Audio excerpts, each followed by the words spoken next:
For decades, the international order operated on a centralized premise. A single superpower dictated the direction of global trade, security, and diplomacy. This was the hub-and-spoke model. Major trade routes and defense alliances converged tightly into a single central node. This just-in-time economy was optimized entirely for speed, assuming the central hub would keep global lanes frictionless. However, maximizing efficiency in this way introduced a massive vulnerability. By building a system with no redundancy, the global economy traded its resilience for a single point of failure fragility.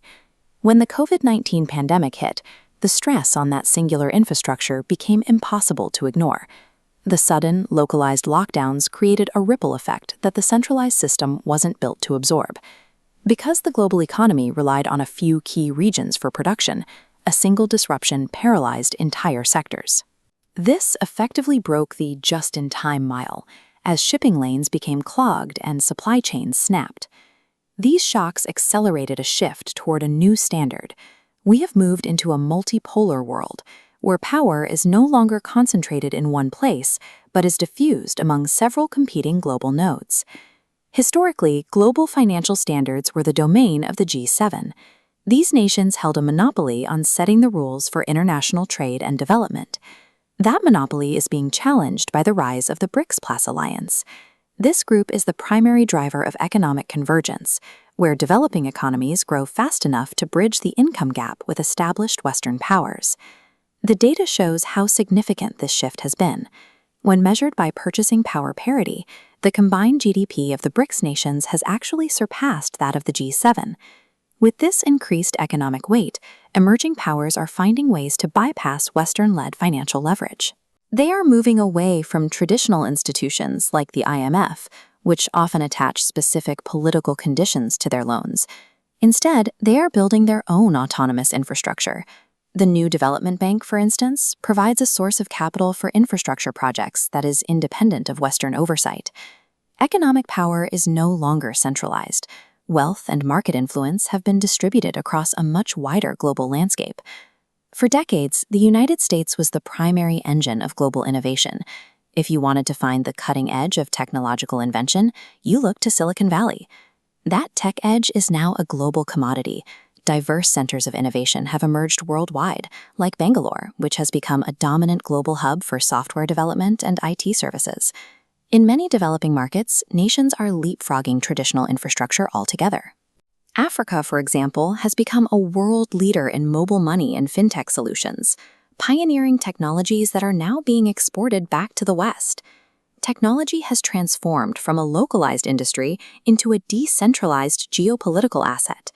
This has ignited a high-stakes innovation arms race, as different power centers compete to master the next generation of AI and quantum computing. In the 20th century, military power was measured by the scale of conventional hardware, massive, expensive assets designed for direct conflict. But we have entered an era of asymmetric deterrence. In this model, absolute military dominance is neutralized by imposing high costs with cheap technology. The rise of mass-produced drone swarms means a billion-dollar asset can be disabled by a fraction of its cost. Furthermore, the proliferation of hypersonic and precision missile technology has made traditional legacy defense shields far less reliable, even for major capital cities. Because regional players can now cheaply deny access to their territory, the idea of a single superpower acting as a global policeman is becoming a thing of the past. With the foundations of the unipolar world shattered, historic great powers can no longer rely on the automatic loyalty of their allies. This has led to the rise of swing states, highly assertive middle powers that prioritize their own national interests through transactional diplomacy. These players use their strategic positions as leverage, dealing with competing power centers simultaneously to secure the best possible concessions. In response, the G7 is pursuing a strategy of de-risking. This involves moving away from hyper-efficiency to build redundant supply chains through friendshoring, relying on politically aligned partners to ensure stability. Global influence has become transactional. The global economy is transforming into a more resilient, though significantly more expensive, distributed web of power.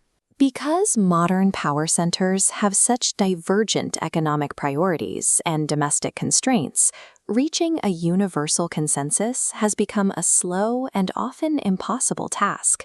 We saw this during the pandemic, where a lack of unified global policy forced nations to adopt localized and frequently conflicting responses. As a result, major challenges are increasingly addressed through a patchwork of specialized regional pacts. These agreements are faster to implement because they only require consensus among a smaller, politically aligned group of nations. For both nations and businesses, the key to navigating this era is strategic ambiguity. By refusing to commit to binary alliances, they maintain the flexibility to operate across different political and regulatory environments. Success in the multipolar new normal requires embracing this level of complexity. Global stability no longer rests on a single pillar, but on a constantly shifting landscape of competing and collaborating interests.